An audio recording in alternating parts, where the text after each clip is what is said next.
chrétiens disent souvent que Jésus-Christ, surtout les catholiques et les chrétiens d'une façon ramassée, disent que Hamashiach Jésus-Christ, qu'il est mort un vendredi, n'est-ce pas, non? On va voir si c'est vérifié dans la Bible. On va voir. Parce que c'est quoi la définition d'un jour? La définition d'un jour selon la Bible, on va le lire. Allons ici dans Genèse. On est dans Genèse, le début. On va voir la définition d'un jour selon la Bible. OK? La définition d'un jour selon la Bible. OK? Comme je le disais, c'est pas bon de mentir. Vous avez vu, qu'est-ce que j'ai fait? Je suis allé, j'ai demandé, c'est quoi la définition d'un jour selon la Bible? Il dit, selon la Bible, un jour, il dit, selon la Bible, un jour, OK? Yom en hébreu, Yom, c'est comme on dit Yom Kippur, ok? Yom en hébreu désigne principalement une période. C'est eux qui ont dit, la Bible n'a jamais mentionné 24 heures. La Bible n'a jamais mentionné 24 heures. Il dit une période de 24 heures, commençant au coucher du soleil. Vous avez vu, non? Ou la partie éclairée, commençant au coucher du soleil. Au coucher du soleil. Alors on ira dans Genèse, on va le lire. Avant même d'aller dans Genèse, il y a quelque chose que je vais lire ici. Quand j'ai cherché, regardez ce que ça dit. Ça dit. Il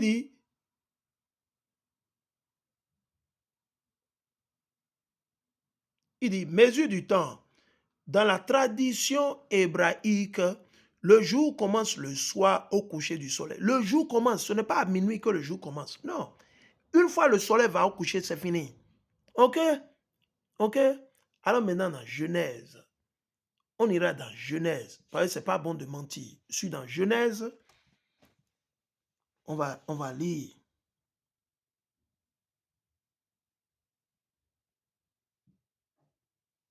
On va lire vite fait là. Je suis dans Genèse, le chapitre 1 et le verset 5. Il dit, Dieu appela la lumière jour et il appela les ténèbres nuit. Ainsi il eut un soir et il eut un matin. Ce fut le premier jour. Vous avez constaté? Il a mentionné là, il eut un soir et un matin. Allons, le verset 8 maintenant, on va le lire. Ici maintenant il dit, Dieu appela l'étendue ciel. Ainsi, il y eut un soir et il y eut un matin. Ce fut le second jour. Vous avez vu? Un soir, un matin. Mais ça a commencé avec le soir. Donc le soir se répète. Donc c'est coucher du soleil à coucher du soleil qui fait toute une journée. Coucher du soleil à coucher du soleil et non 24 heures. Arrêtez vos mensonges. Coucher du soleil à coucher du soleil. Et pourquoi ils l'ont fait ça? On va vous le montrer. Que je vais tirer votre attention sur ça. Quand vous lisez ceci, par exemple, je vais voir. Il dit, je suis dans Lévitique, le chapitre 23 et le verset 32. Lévitique 23, 32. Et je lis, il dit, ce serait pour vous un sabbat, un jour de repos, et vous humilierez vos âmes.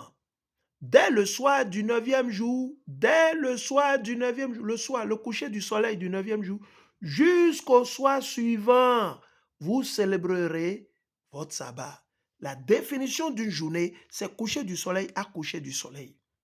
Donc, si les chrétiens nous disent, on suppose, on va suivre leur logique, ok? Ils disent qu'il est mort un vendredi. Ici, une journée selon la Bible, c'est défini, c'est quoi? Soir à soir, coucher du soleil à coucher du soleil. Donc, Hamashiach est mort pour eux un vendredi. Donc, s'il est mort un vendredi, c'est dit, le vendredi à partir du coucher du soleil, à samedi coucher du soleil, ça fait un jour.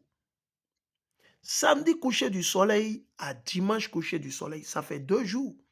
Eux, ils nous disent que Jésus-Christ est ressuscité le dimanche, selon les chrétiens. Mais ça ne fait pas 3 jours, ça fait 2 jours. Ça fait 2 jours et même pas 2 jours complets. Et c'est de là, vous savez que c'est du mensonge. Ils ne savent pas ce qu'ils disent. Ils déçoivent le monde et ils sont déçus. OK? Dieu nous a déjà révélé dans ces prophéties qui vont changer le temps. Allons dans Daniel, le chapitre 7 et le verset 25. Avant qu'on aille même dans le sujet. Daniel, le chapitre 7.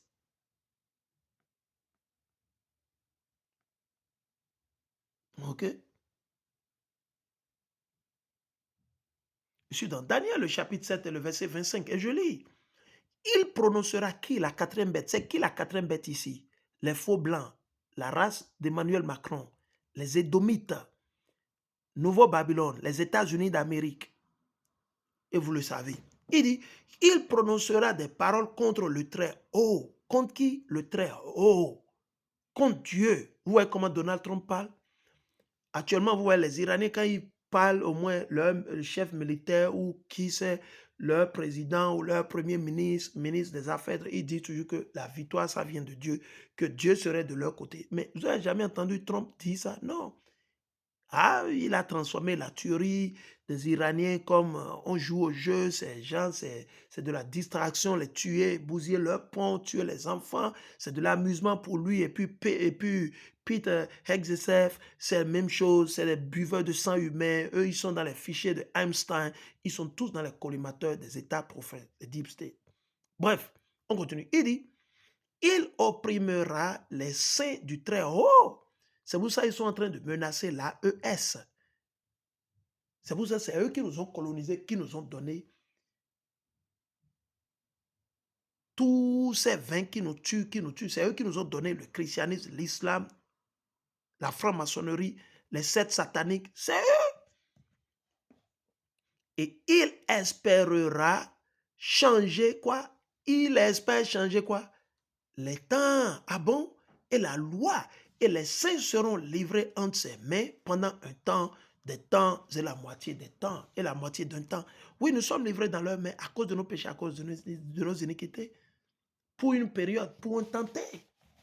Ouais, à qui? Qui gouverne sur nous? Qui dit ce qu'il faut manger, ce qu'on ne peut pas manger, là où il faut aller, là où on ne peut pas aller? Qui dit qu'on a besoin de visa, de titre?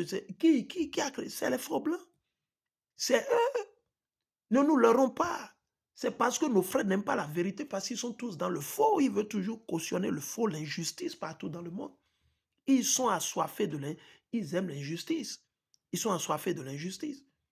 C'est eux, c'est la quatrième bête. Esaü et Edom. Dans les visions de qui? De Daniel et de Esdras. C'est à Esdras que Dieu a tout détaillé, l'a tout révélé. Daniel a vu, mais Daniel n'a pas eu la totale connaissance ou sagesse sur la quatrième bête. C'est Esaü et Edom. C'est eux qui ont inventé, ils ont associé l'adoration, ces libations à la reine du ciel, Ishtar, Oster, Diana, Artemis, et la liste continue. Yes. C'est en grec qu'ils disent Artemis. La même chose se passe au temps de qui? De Paul. Ils adoraient toujours la déesse, la reine du ciel. Ils pratiquaient. Diana, c'est la reine comment on dit, de la promiscuité. C'est la reine du sexe, de la fertilité, et de tous ces barbarismes-là. C'est pour ça que ce n'est pas bon de nommer vos enfants Diane. Ne nommez pas vos enfants Diane. Ce n'est pas bon.